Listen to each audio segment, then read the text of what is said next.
Poleni sana wafiwa kwa msiba huu mzito uliowakumba. Lakini tujue hii yote ni mipango ya Mwenyezi Mungu. Sisi sote tumekuja duniani, lakini mwisho wa siku tutarudi kwa Mwenyezi Mungu. Licha ya yote kwa marehemu yote aliyowafanya kipindi yupo duniani, nafikiri tuyasamehe na tuyasahau. Haijalishi ni mangapi aliyotufanyia. Akilewa alikuwa anatutukana, wengine anatupiga, mambo mengi machafu. Lakini hatuna budi kusahau yote yaliyopita na tujiandae kwa mazishi, tukampumzishe ndugu yetu salama salmi.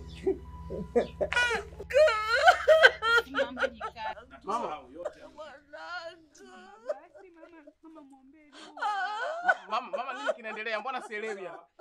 Mama sielewi nini kinaendelea hapa?